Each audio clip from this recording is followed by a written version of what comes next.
In the problem of Atlantis, I think there are a number of points that have not been generally considered.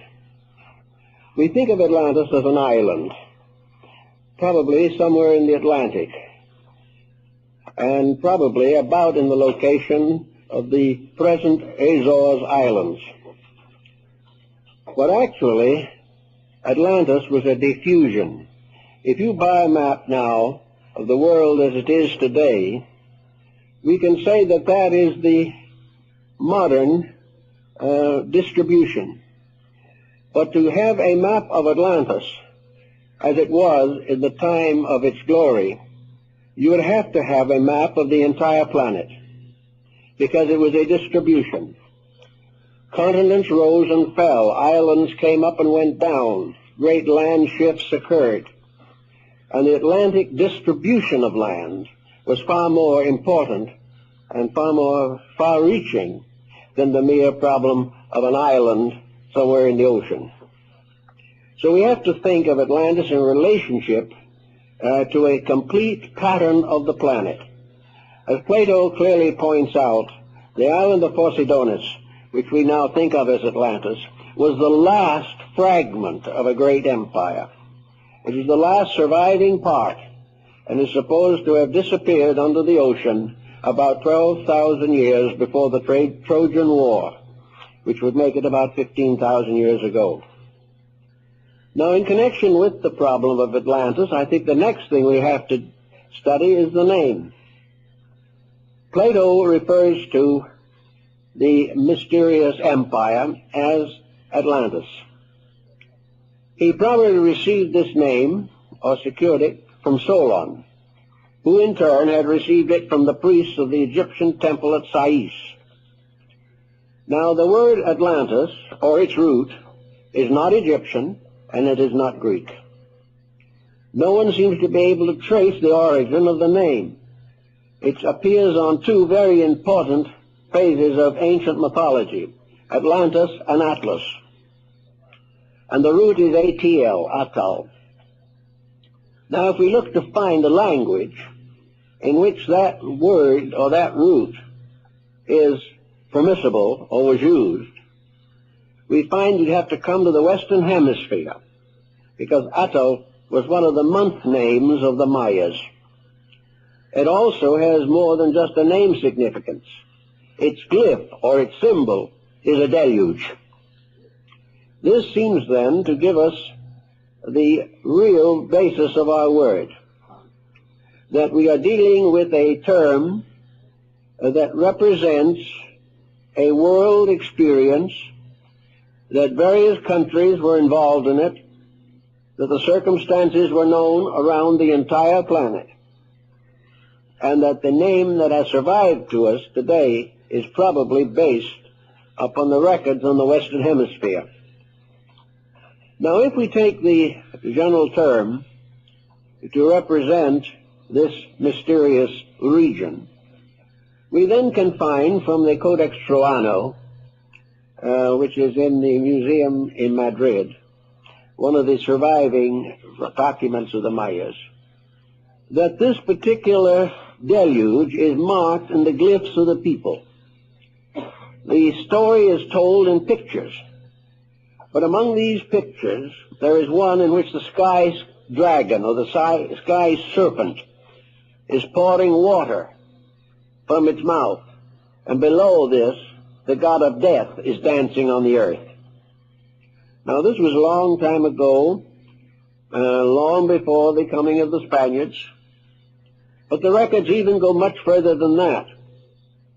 According to the Chinese, the previous existence before our present coming to this earth was destroyed. The previous world was destroyed by water, a tremendous deluge. And in the I Ching, the 8 trigrams, basic trigrams, correspond to Noah and his wife, their 3 sons and their 3 wives, were the 8 who were saved. And this is exactly what the Chinese tell us. So the story goes around here and there and everywhere. It's a very interesting story, but what does it really mean? Is it merely an archaeological curiosity, or does it have some dynamic value for us today?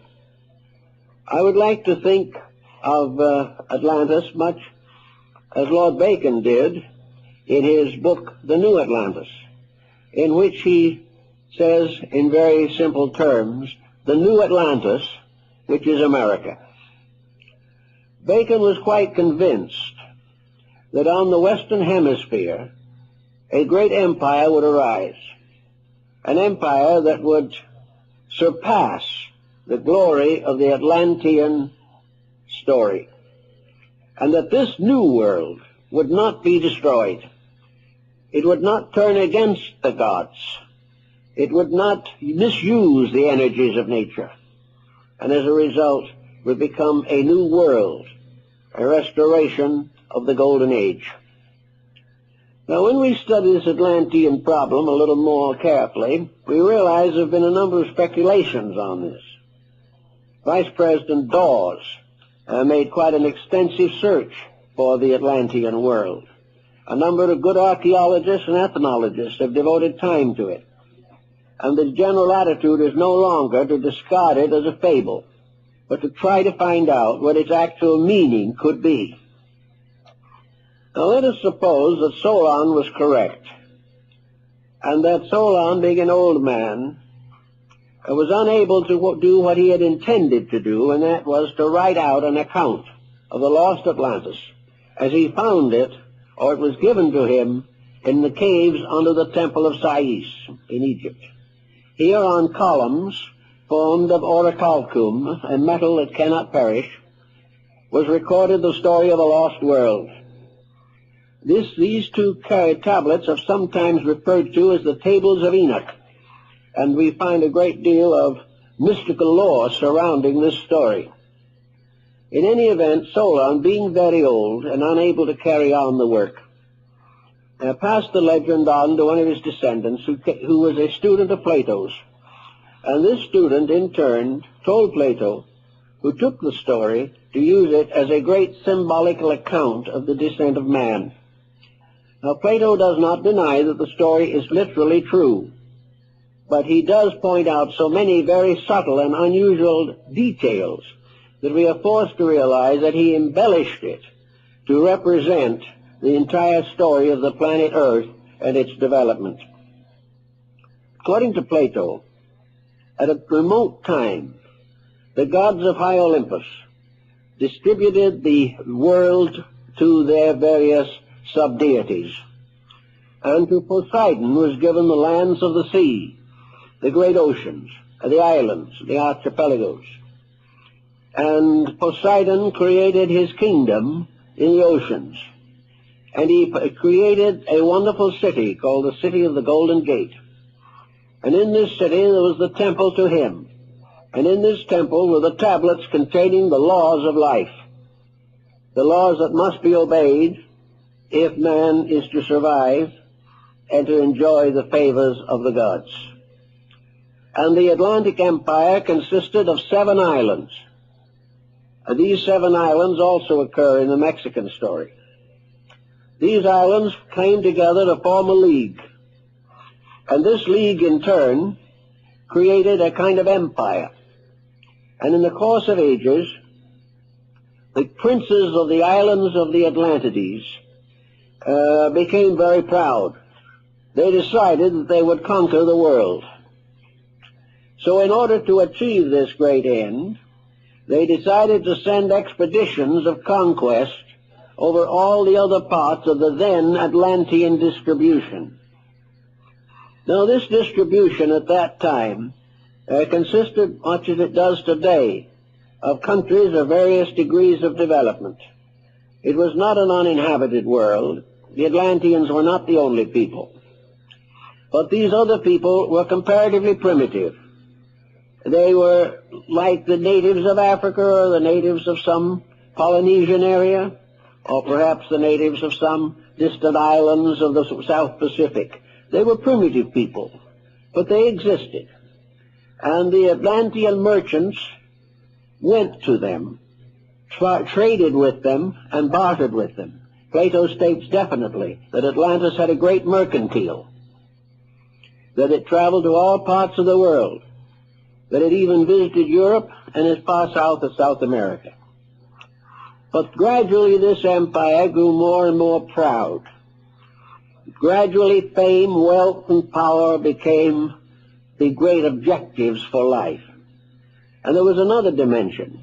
These peoples possessed extrasensory perceptions that had not yet been closed by the process of embodiment. They were like the extrasensory perceptions of small children, in whom faculties are partly active, which are now dormant in our racial groups. So in any way, these magicians, these sorcerers, these powerful ones who possessed Brill being the one motive power that is inexhaustible, something we could use today, that would carry anything, transport anything, activate anything that the human being could conceive. And so in their pride, these princes decided near the end of their time to invade what is now Europe. They decided to invade in the areas of the Mediterranean, North Africa, and the Near East. So they sent great fleets to conquer these countries. In the meantime, the deities, particularly Poseidon, realizing what was occurring, gave warnings and sent prophets and told these people they were destroying themselves, but they were proud and they gave no mind or no thought to consequence. And finally they rebelled against the gods, and the gods reacted accordingly. In a single night, the great center of Atlantean culture, the island of Poseidonis, the last surviving fragment of an ancient order of life, disappeared under the ocean, and according to the Maya calendar, carried with it to death 60 million human beings. This was the end of a great cycle of misuses and abuses in which those powers, forces, and principles which had been intended to be of common good to all mankind were perverted and in one way or another turned against the will of heaven, and in consequence they were destroyed.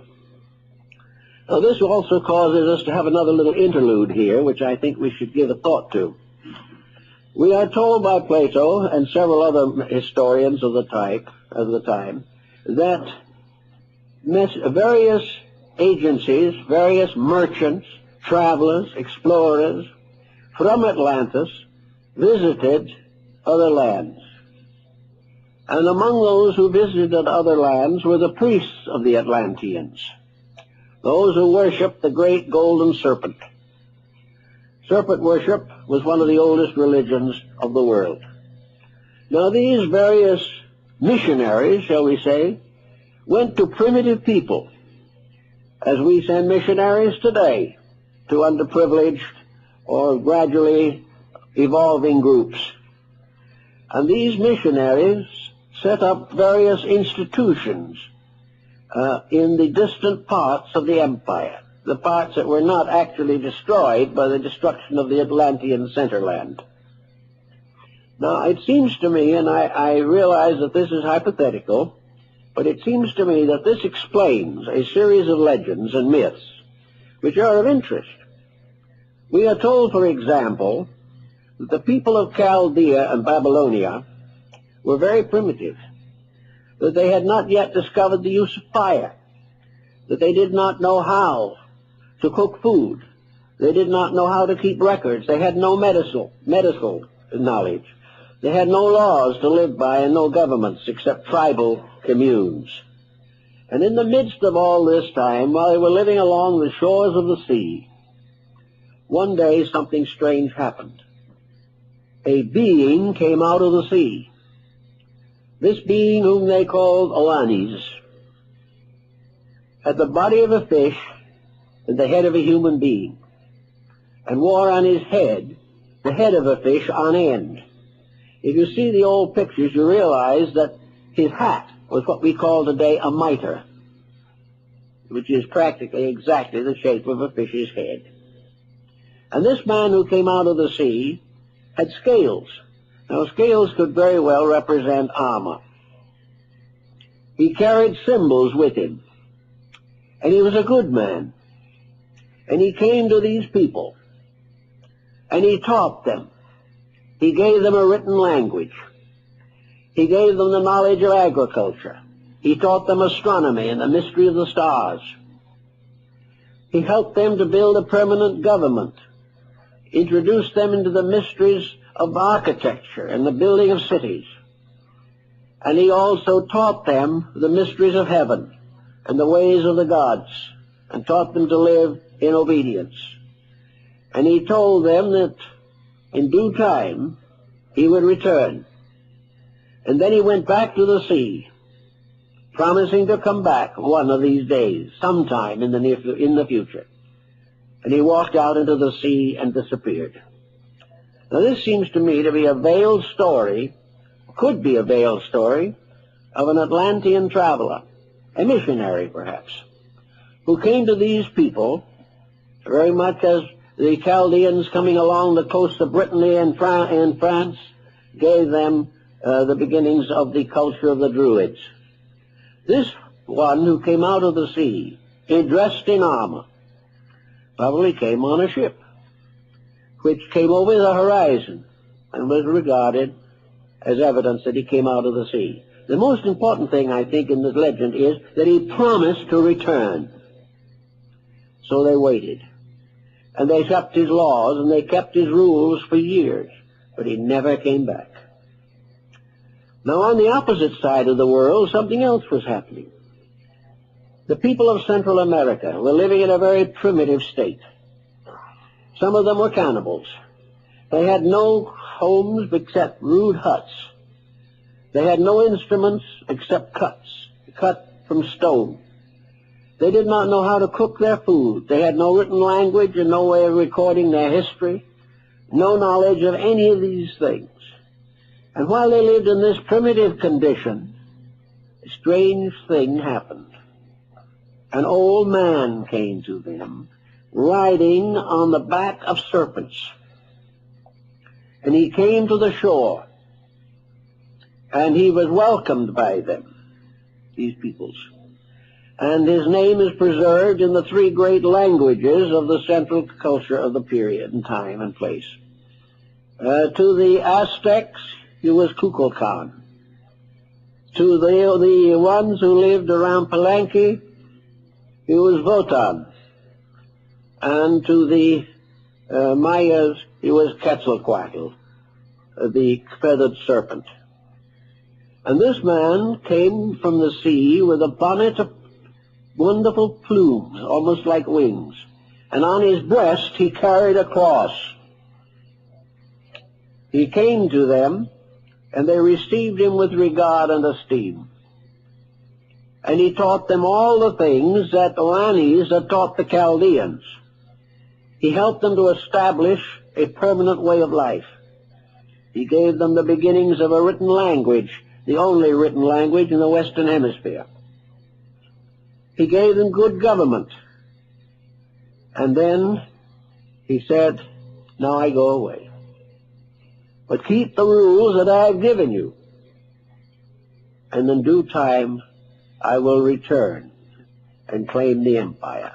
But in the meantime, obey the principles I have taught.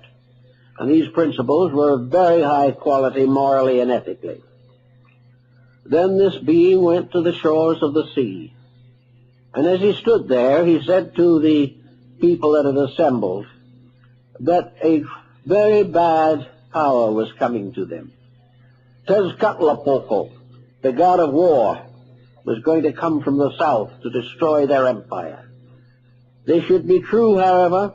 They should keep the rules, and then he would return. Then there are two accounts of what happened to him.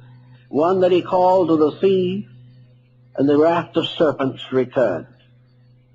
The raft of serpents could well have been a ship, with the very animal heads and so forth that were engraved and written or painted or carved on the heads of ships.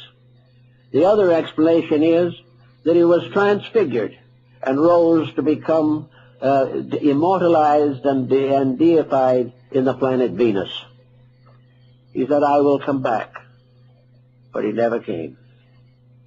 And when the Spaniards arrived, many centuries later, and their ships were anchored, the Aztec Emperor Montezuma took the plumes on the crowns, took all the symbols of regality, and sent them by ambassador to Cortes, saying that he was Quetzalcoatl returned, and that therefore he was returning the kingdom which his people had kept trustworthy for ages. These stories are interesting. There's nothing you can do but remember these strange stories. The same story exists in China. In China, the world's reformation, the restoration of humanity, was the result of a mysterious being who came out of a fish's mouth and, rising out of the sea, taught them the secrets of life. In India, Vishnu, in his first incarnation, is born from the fish's mouth. Everywhere the sea was the source of instruction. Something came from the sea. We can't dogmatize what it is, but it is interesting that at a remote period, certainly 8,000 or 10,000 years ago, if not more, doctrines and concepts and beliefs reached all parts of the world and are still reserved and preserved in all the mythologies, legends, and allegories of ancient peoples, and were recognized as the ultimate source of civilization. Now, if these were missionaries, travelers, philanthropists from the Atlantean Empire, they might have wished to come back. They might have said that they would, or that others would follow. And then came the deluge. The center of the great wheel was destroyed. No one could come back. Little by little, these peoples in different areas modified their beliefs. Interracial minglings brought about complications of stories concerning the descent of knowledge. Here in the southwest of the United States, they have the legends that originally humanity lived under the earth, and a deluge came under the earth, and this deluge threatened the life of everything that lived. So humanity crawled up or climbed up to this upper world upon cornstalks and began to populate the earth, and the point where they came out of the earth is still sacred to the Navajo and the Hopi. Years ago, I had the privilege of bringing to California temporarily as my guest one of the last of the great sand painters of the Navajo, Austin Claw. A few weeks ago, when I was in Sedona, in Arizona, I mentioned Claw, and everyone knew who he was. One of the greatest men of his time, an Indian, and a remarkable person. At that time, when he was up there, we had just published our large book, and I wanted him to see it. He spoke no English. He had no idea of what the book was about. So I turned to the plate of the Table of Hermes, just in passing along through the book. You'll find it if you have it. And the old Indian stopped right there. It was Chaldean. He didn't know what Chaldean was, never heard of it. But he told me through Askenaswood, his interpreter, long, long ago, my people could read this. American Indian. Every once in a while, something like this happens, and no one knows why. But it all adds up to something that is very unusual and very interesting. I think if we follow all of the traditions that exist, we would summarize the highest terminal aspect of Atlantean culture as a very high culture, with scientific knowledge, with good map making, with many types of industry, arts, and sciences, accredited as having the first to domesticate the horse, with hospitals and clinics, and with various types of locomotion And according to the old stories, the Atlanteans had the secret of flying through the air. We can doubt all these things. We don't know for certain. But we do know that there was on this planet at least 12, 15, 50,000 years ago, because the Atlantean diffusion and its empires probably lasted for better than 200,000 years before the final destruction of Poseidonis, that there was a great civilization. One of the Hindu scriptures says, referring to the earth, the Great Mother has shaken many civilizations from her back.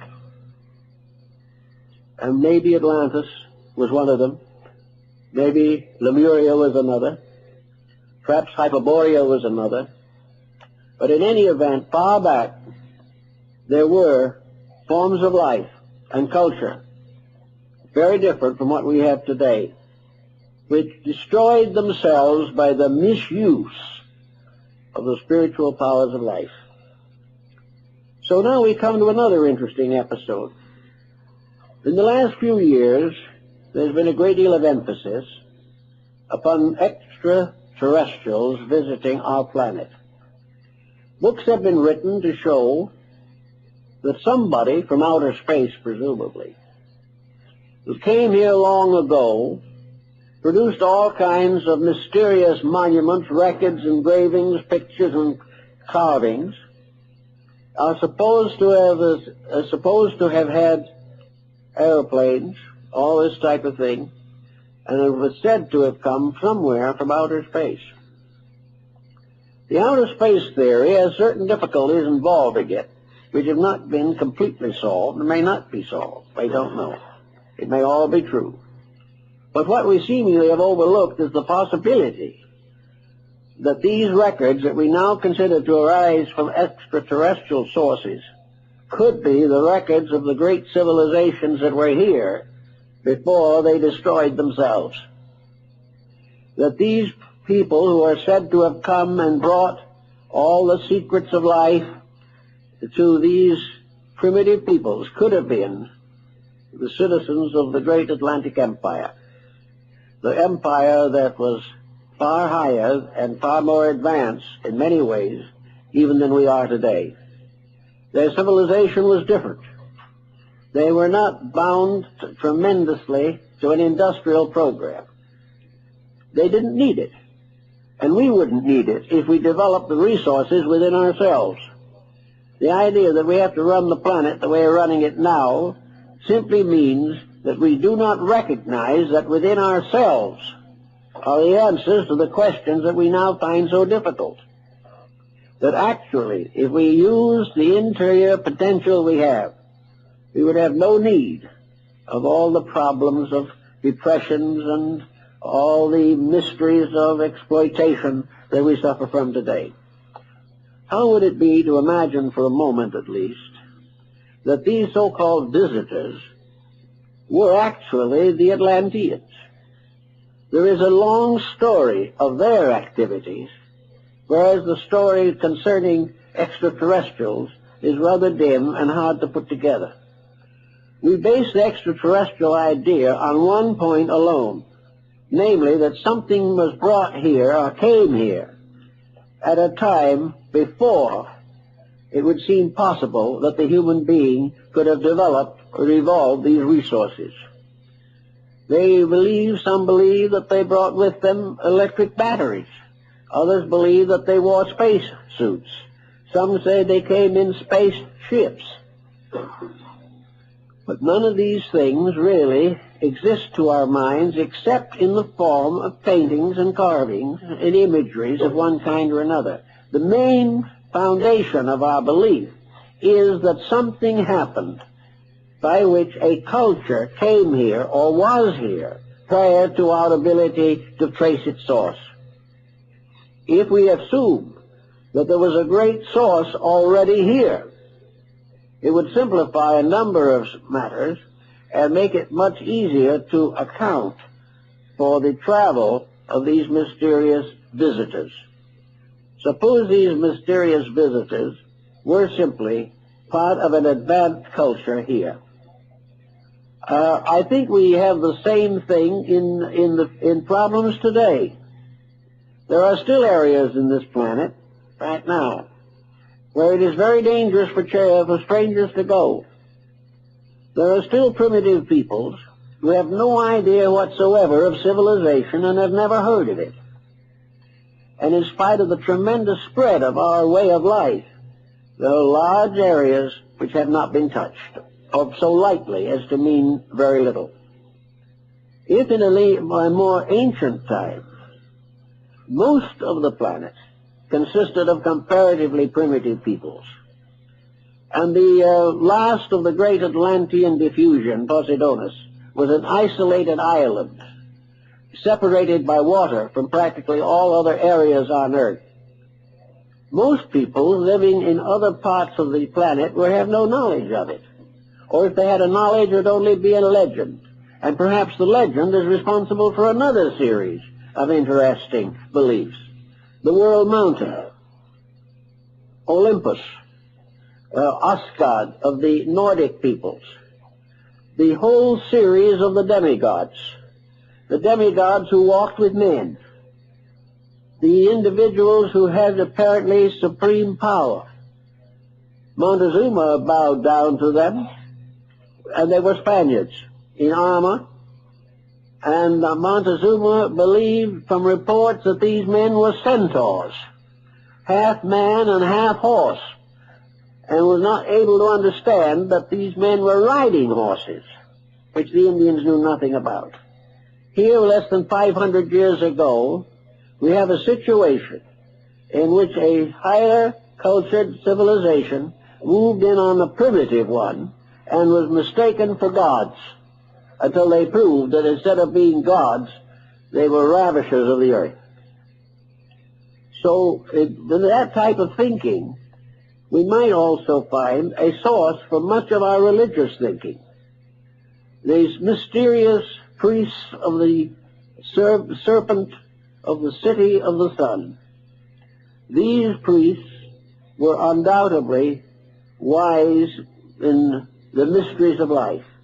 The ancient rites and mysteries of the Greeks and Romans and Egyptians, the secret and esoteric teachings that have descended to us from unknown antiquity, may very well have originated among the esotericists of Atlantis. There also seems to be quite a little evidence to the effect that when the great decision was made and the gods decreed that the Atlanteans had destroyed themselves and must be removed from the earth, that prophets arose among them in those last days before the end. And these prophets warned the people that they had disobeyed the gods, that they had sacrificed all that was good for selfishness, avarice, and power. And these prophets led certain groups of the Atlanteans away from Atlantis and into what is now Europe and the Near East. These peoples survived. As this migration occurred at least 12 to 15,000 years ago, we have some suspicion that many of the civilizations of the Near East, and perhaps even of the Far East, originated among these transplanted peoples who had gone away from the cause of death. It is stated in the Atlantic story that a great number of the gods of Egypt were, we'll say, refugees from Atlantis. That the gods of the Egyptians were Atlantean deities who originally, perhaps, actually and physically lived as leaders of their peoples. In any event, the idea that the world was populated, in one sense, by refugees is not unreasonable. Another story of the same type, which is found in many parts of the world, states that the Atlanteans earned their final destruction by an attempt to invade Europe, that they raised a great army and sent it against Europe and North Africa. And this great army was on the march and was in these areas, claiming them when the Central Islands were destroyed. Therefore, these armies could not return. There was no place to go back to. And many of them settled and mingled with the peoples of these areas to form some of these wonderful and mysterious civilizations which we have no real explanation for. We have very little explanation for how racial differentiation in recent times came about. The various anthropologists and so forth have charts showing what happened. But as is the case in most of science, no one seems to know how it happened or why it happened. These things occurred. New bloodstreams came forth, mingled and mixed and intertwined, and each one brought with it part of its own culture.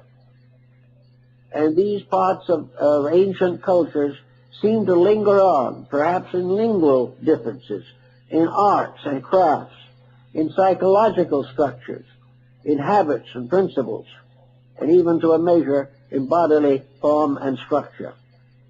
In any event, as Bacon points out, we have a challenge coming to us at the present time. And this challenge is more or less documented in terms of Atlantis, and I think this is the way Plato originally used it. You know, the story of Plato's Atlantis ends in the middle of a sentence. It was never completed. Bacon's New Atlantis ends in the middle of a sentence. It was never completed. Why? We don't seem to know. But I think that Bacon tells us about the importance of it, that the destruction of Atlantis, as left by the tables of Enoch, is this great story of the disaster of disobedience. That regardless of how we think about life or what we believe about life, it is impossible for us to go contrary to the will of heaven. Anything that goes contrary comes in the end to destruction. Plato and several others of the earlier writers also seems to fableize this particular situation. Atlantis may be the submerged self in each of us. This is an interesting possible thought from a psychological standpoint. The psyche may be that part of our nature which alone bears witness to its ancient origin. If there is a record of disobedience and penalty, that record is probably primarily descending within the structure of the human being himself. It is something hidden in his own darkness. It is something that may bring him fear. It may bring him conscience. It may warn him of the dangers of the abuse of power and energy. And if so, it may be the submerged part of man's own nature, that part which was lost because of disobedience to the gods. This may be the large, deep, all-spreading mystery of the fall of man, which has been also recorded in various ways among practically all peoples of the earth. Atlantis also seems to have a very great fascination for the psychologist and the social reformer. Is it true that a civilization existed long ago which knew what we do not know today? Is there something lost in our way of life because it disappeared under the waters of the Atlantic so far back in our story? Is it true that there were giants upon the earth in those days, mental giants, that had skills and abilities which they had derived from the studies of esoteric matters? Did black magic originate in Atlantis? It probably did, according to the Platonic discussion, because it was in Atlantis that for the first time man disobeyed the gods. and from disobedience fell the angels. The entire story of human progress, so-called, is today very largely a record of disobedience. The individual has broken the rules of life.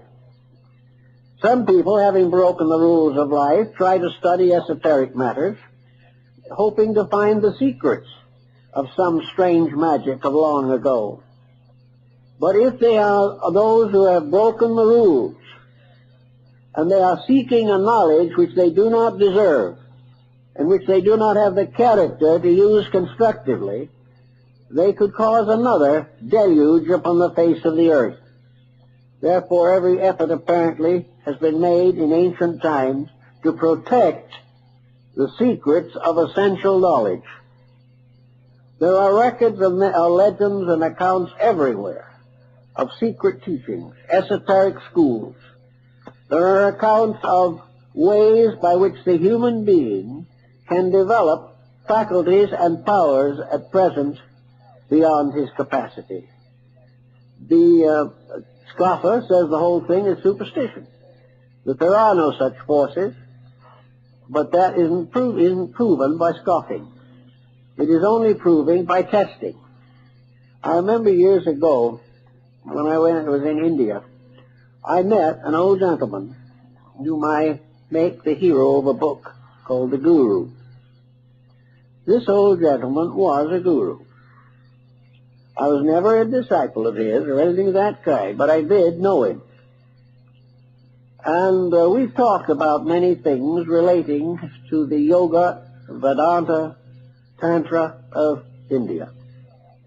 These secret arts which are said to have been given to the world by the gods in ancient times.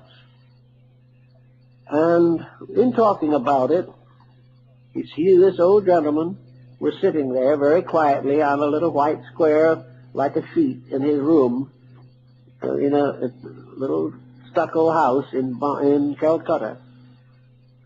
He was sitting there in about 11 feet of his own hair. So I said to him, I'm going back to the States, and as one of the holy men of India, have you a message you'd like to have carried to the American people? And the old gentleman, sitting in the midst of his hair, where it joined his head, it was pure white, at the outer ends it was black, looked me straight in the eye and said, yes, there is. Tell the American people to be practical. That sounds like a very strange thing to say under the conditions.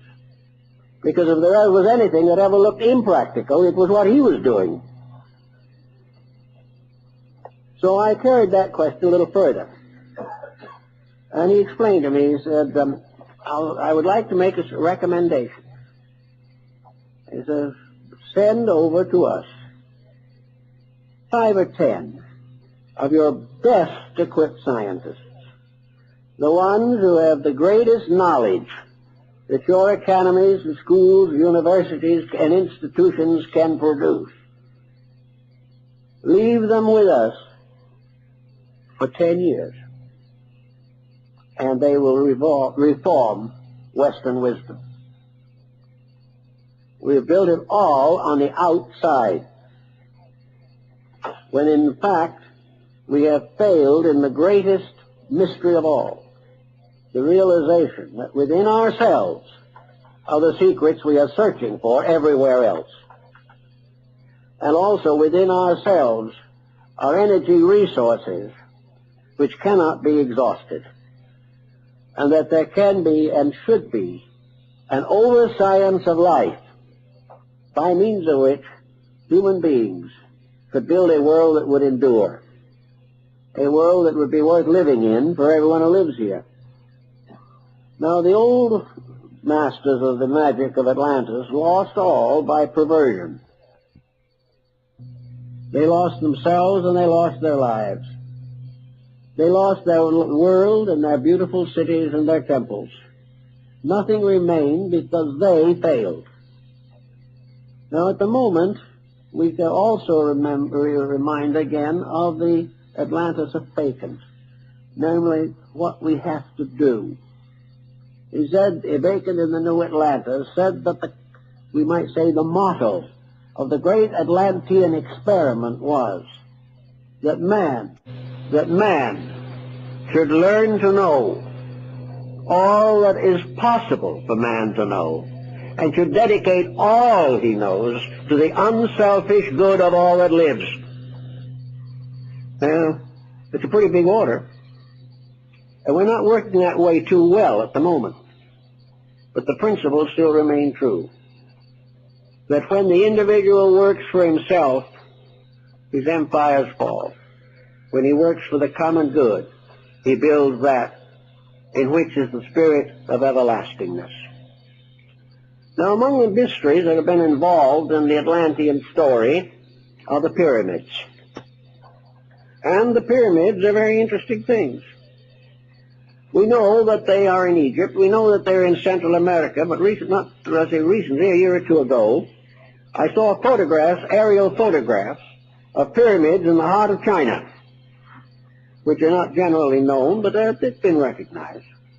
These pyramids, like the mounds of Antiquity, seemingly have a meaning. And what that meaning is appears to be also rather uncertain. According to the conservative Egyptologists, and Mayaologists for that matter, the pyramids were simply magnificent monuments to the memories of dead pharaohs, kings, or emperors, or, if you want to be a little more idealistic, perhaps the testimonies to God and wisdom. But the pyramids are very strange things. Their distribution upon the surface of the earth is most extraordinary. Work is now being done, and I hope it will be carried on to a successful conclusion, to study and chart the locations of pyramids in relation to the magnetic field of the planet.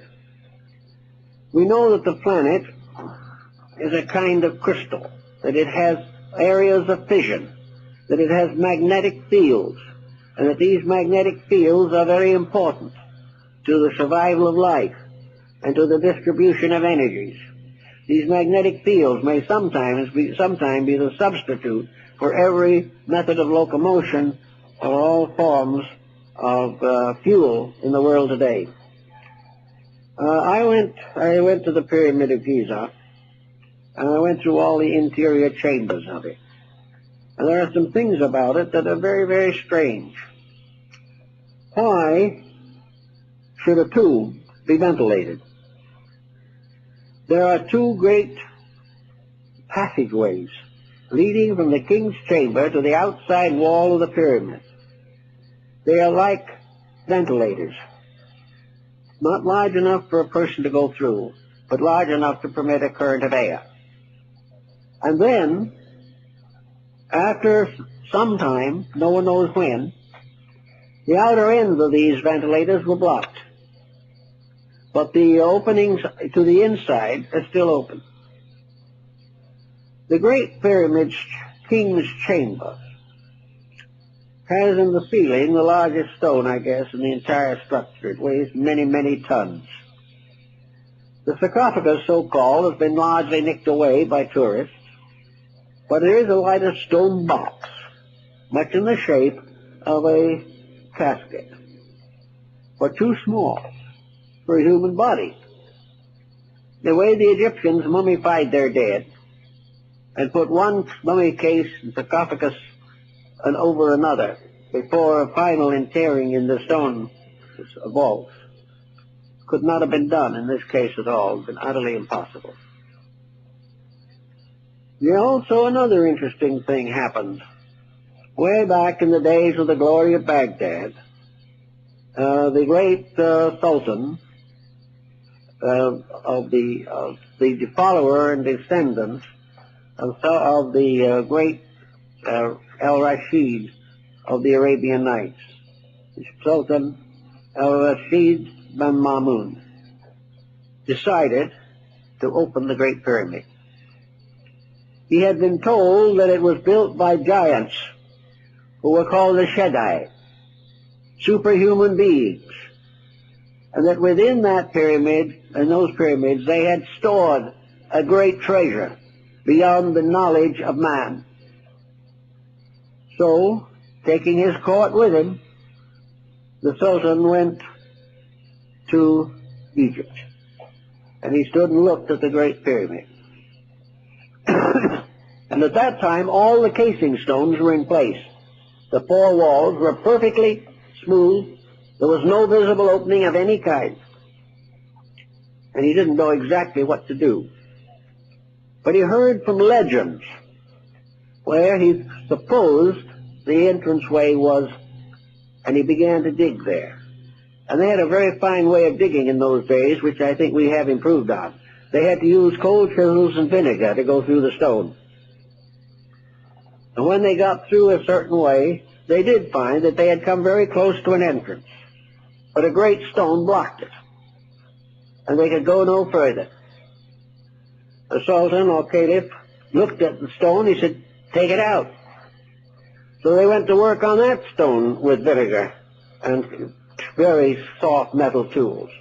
And last, with a great trouble, they managed to get the stone out. And as they took it out, another stone fell in its place. And they had to go through stone after stone before they could get into the building. Now, you don't do that just to bury a burial. And at last, when they got all the way in, there was nothing. The only thing they found were a series of little implements, like a little ball that could be used to make sure a surface was even. If you stood the ball on it, if it rolled off, the surface wasn't even. And two or three other little tools, and the dimensions of the building itself. Now, the Shaddai was supposed to have buried all this treasure. Did they really bury a treasure in there? Were those little instruments the treasure? And were the dimensions of the pyramid and its interior structure this priceless secret that was far more important than gold? It has been worked on. Some have decided that the Great Pyramid was a great book of prophecy. Some say that it was built by the Atlanteans. Some say that it has the most perfect mathematical form and the most perfect measurements of anything on earth. They have measured the orientation of the pyramid, and it's oriented up to the 8th or 9th decimal point. And the little error that does exist, this little fragmentary error, is probably due to the fact there was a minor earthquake that shook off that corner. The building was built by somebody who knew a great deal.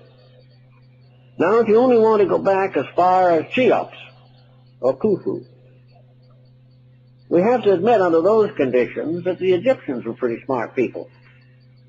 Because if they built the pyramid, they had a knowledge not only of architecture, but a knowledge of mathematics, and a knowledge of astronomy, and a knowledge of geography that was prodigious. They knew more about all of these subjects than we knew 100 years ago.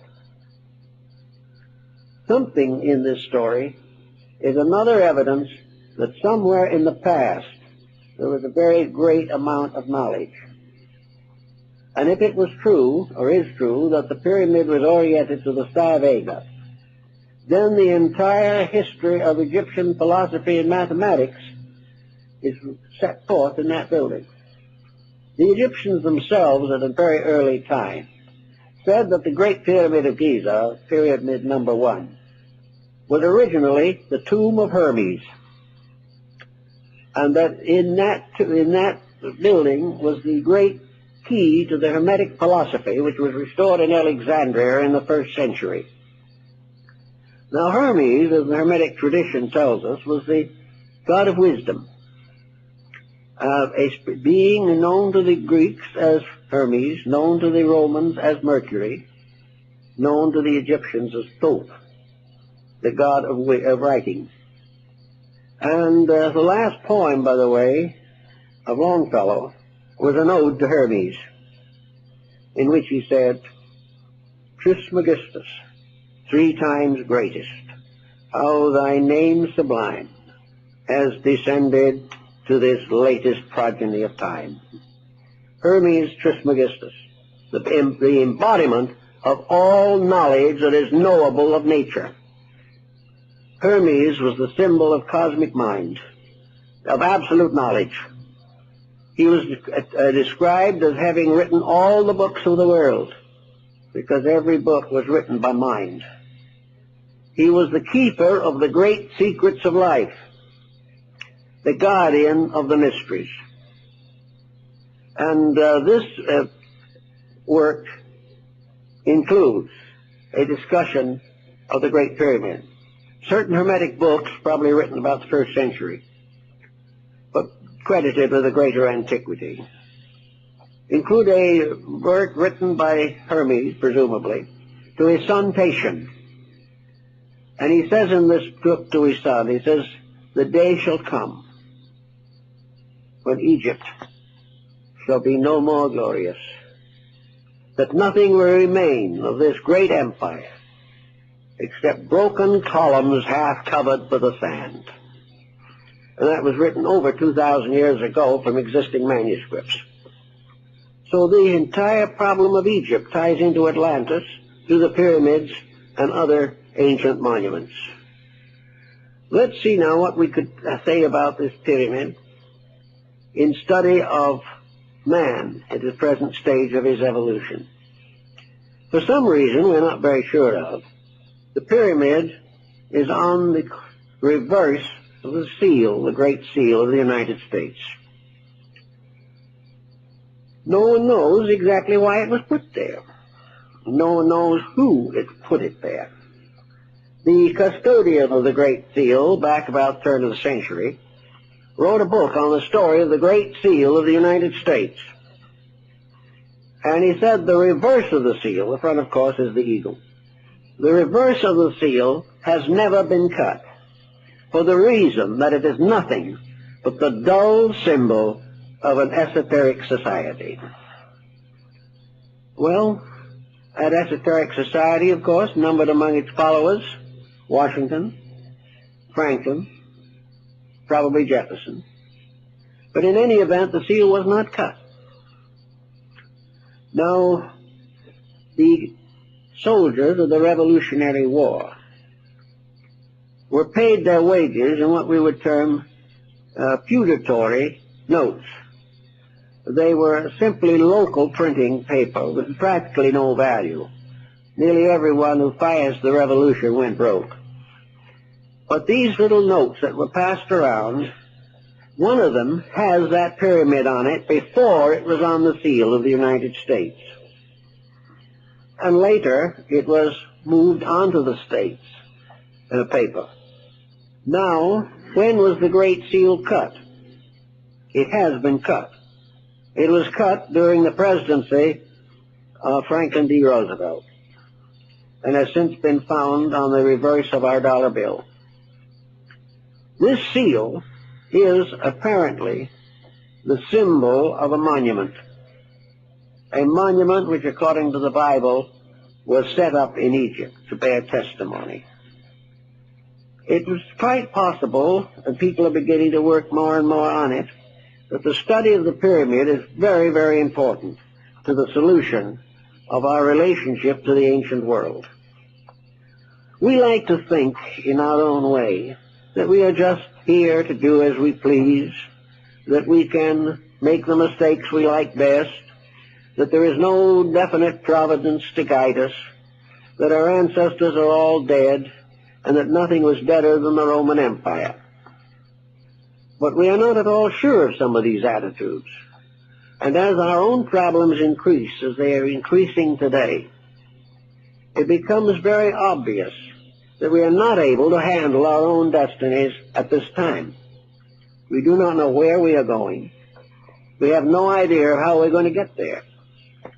And about the only thing we can do at the present time is try to figure out how we can add more guns or bombs than somebody else as the basis of survival. Now, this doesn't really make very good sense. It is not the answer. There is a grand plan of life, a grand purpose. It has existed among every people, and every nation has finally turned away from it. and disappeared. The ruins of the past are a constant record of the individual's inhumanity to man and his failure to keep the principles of his own survival. The science of survival, then, suggests that there must be a plan, and that plan must be available to man if he wants it, or is willing to do that which is necessary to have it. If he is not, he will not get it. Now, there's an interesting story we don't hear much about also. Hermes, among the books which he is attributed as having written, was one which was called the Black Book. Now, the Black Book is another legend. Very difficult to find much out about it, but one thing we know is that in England, the Order of the Garter was formed not because of an accident to a lady's garter, but because the original meaning of the word, as it appears and was gradually, we might say, colloquialized, it was the Order of the Garter, the protector. And if you have visited the Chapel of the Garter at Windsor, you will see the thrones of those who were the members of the order. And according to the ancient order, as recorded by its first great historian, Sir Elias Ashmole, back in the 17th century, the original laws and rules for the order were taken from the Black Book of Hermes on the deportment of kings. And the entire structure is so constituted and the thrones are so arranged that it represents really a heavenly temple in which all the gods of antiquity were seated. It is also a very appropriate symbol of the first great League of Nations, that it was a symbol of the union of the rulers of the world for the maintenance of peace. The Knights of the Garter were all rulers. And I remember when I looked at it, there up on the flag of banner of the chairs was the flag of the Emperor of Japan. The Order of the Garter was an international order of leadership. And the Knights of the Garter, in their rights, drew their swords, overlapped them, and formed together a circle of blades resembling a great star. The Knights of the Garter were sworn to the protection of the weak, to the justice that is in the power of the ruler to bestow, and that all together, each in his own way and in his own faith, took his obligations to the God of his fathers to keep the peace. Then something happened. The Black Book disappeared. And the parts which had not been transcribed, which had to do with the rules of conduct down through time, have never been found. Again, something mysterious happened. But that it did exist, Ashmole assures us. The same type of thing comes with the Order of the Round Table. Another type is with the legends of Charlemagne. All of these things go way, way back. But they all lead to one concept, namely that there is an over-government of the world. That this over-government is the government of the gods from their Olympian thrones as personifications of the great forces of life by which the universe is maintained. We do not have to believe in Olympian deities, but the integrities which they stand for or symbolize are the basis of human life. And unless these integrities are maintained, nations will fall. And every nation up to the present time has passed through great vicissitudes because of its inability to keep the rules of life. In the Greek and Egyptian worlds, those who were dedicated to trying to live a better life were gradually accepted into the mysteries. And these mysteries were among the things that Solon participated in when he was initiated into the rites of Osiris and Isis. According to the legend, Solon was taken into the basement or cellars of the temple. He was taken way down under the earth by the side of the Nile. And in the very depths of the earth there was a subterranean lake. And it was all black and dark. And on the shore of the lake was a little boat with a blind oarsman. And in the center of the lake was a small island. And on this small island were the two pillars of Enoch. So Solon and the priest who guided him went out to the island, and the priest showed him these strange hieroglyphic writings on these columns.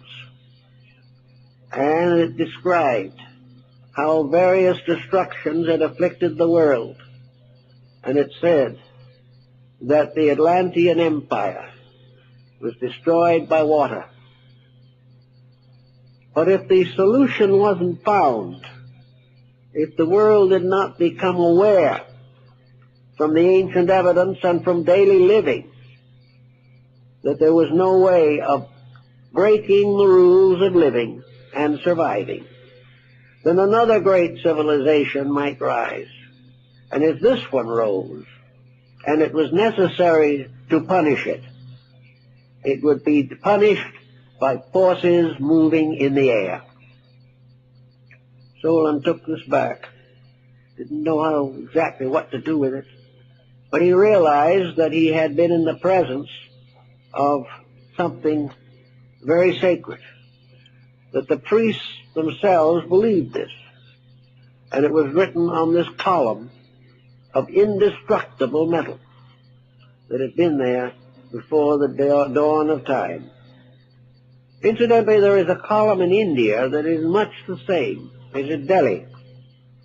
It just looks like a pillar rising out of the ground, maybe 9 or 10 feet, maybe 8 or 9 inches in diameter, with a kind of a colophon on the top, and inscriptions in language that no one can read. No one has ever been able to read. It looks like iron.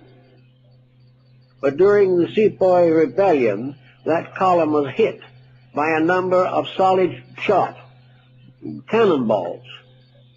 The cannonballs were broken into fragments, and there was not even a dent on the column. It is believed that this column also goes to the story of the orichalcum, of which the walls of Atlantis were built. Everywhere you trace around, you find interesting things to remind us of something. And I think what it's trying to tell us is that we are one step in a great project, a project that leads from the primitive to the ultimately enlightened. That all along the way, just as human beings are young, grow old, and pass out of embodiment, generation after generation passes, so nations after nations come and go. The great thread of life is never broken, but there can never be an enduring culture until it keeps the rules. And these are the same rules that Plato tells us about, that Solon found, namely that we are surrounded by a tremendous field of energy. We are surrounded by the potentials we have no knowledge of. Space is full of the energies and life that we are trying to now find by artificial means. The human body is an incredible instrument, and its value has been largely destroyed by the fact that the owner of the body is unwilling to treat it properly. So nation after nation rises and goes down because it does not keep the rules.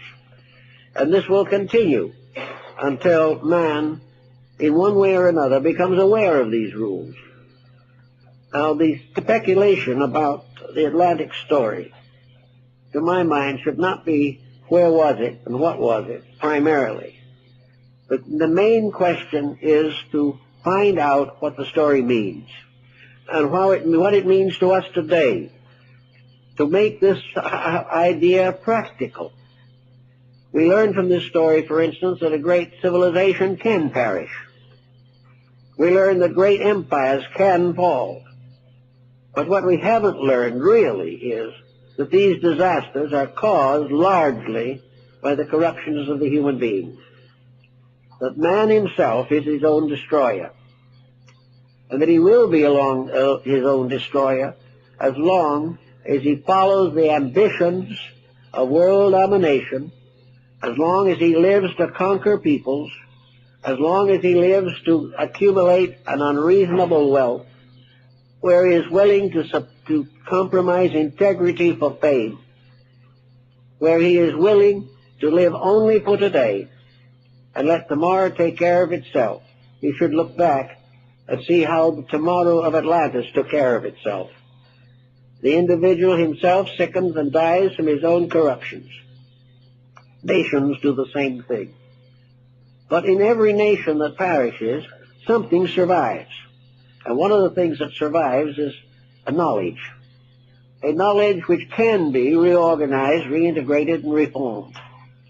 We have gained from the past many skills and many wonders, but these are not enough unless we ensoul them. We can gain any skill we want. As today we are working with computers. We can have all the computers we want, but then we'll be born and suffer and die just the same, unless we use these computers to solve the great problems of life. And having found that those answers can be discovered, live by them when they are found. All knowledge has as its final purpose that the individual shall overcome his own ignorance, and that society shall overcome its compound ignorance. And ignorance is nothing but the belief that we can break the rule and survive. So the Atlanteans left us this message, the Mayas left it to us, that the great world patterns, the great world systems with which we are concerned have all perished from one source. We call it ignorance. And it is ignorance in a sense, because as the Chinese point out, any individual who does wrong is ignorant. No matter how learned he is, no matter how many years he spent in the school, no matter how many honors have been bestowed upon him, no matter how much wealth he has accumulated, if he has not the understanding of the importance of complete integrity, he is ignorant. Ignorance is the inability to use wisely what the skills of the mind have given us. And until we realize this, we will be perishable. And just like the Atlantis of old, we shall be teetering on the edge of oblivion unless we ourselves make the necessary changes in our concepts and our conducts. Bacon pointed out that there was, in the great city of the New Atlantis, in Solomon's house, there was a tremendous collection of all of the arts and sciences that man had known. That in here, all the wisdom, all the value that humanity had accumulated was in a great museum, a wonderful place, a gallery. And also here were the busts and statues and portraits of the great illumines, those who had given man the great donations and gifts of wisdom. Here was made available to the individual the accumulated wisdom of the ages. Everything of astronomy, of medicine, of art, of literature, everything of science. So each one coming into the world comes into this gallery, and here he sees all that the world has done, all the achievements of the past, and then he is reminded of the simple fact: you have seen all these things. You know they have been accomplished. Therefore, your problem is to take these things and use them for the good of all that lives. Unless somebody somewhere along the lines comes to this conclusion, and takes this attitude towards all knowledge, the dangers of the deluge remain. The danger that we will tear down or lose a tremendous asset by abusing its use. Actually, it is the same in our personal lives. Unless we control our minds and emotions, unless we organize and rectify character and conduct, we are abusing the priceless privilege of growing, which is our birthright. And those who have abused the birthright get into trouble. So Atlantis stands for a lost cause. Not lost because the gods merely wanted to destroy a people. Atlantis was destroyed because it was too dangerous to let it live. It meant that if it was not destroyed, evil would spread throughout the world, would afflict all peoples, would tyrannize and dominate and corrupt everything that exists. Before this can happen, so many laws are broken, so many energies are abused, that all these broken rules of these abused energies get together and destroy the source of the corruption. Just as evil creatures, bacillus, virus, and all these things, come and destroy bodies that have been made infirm. So in the Atlantic story, we have a moral lesson of importance, in addition to a fascinating ancient fable. Thank you very much.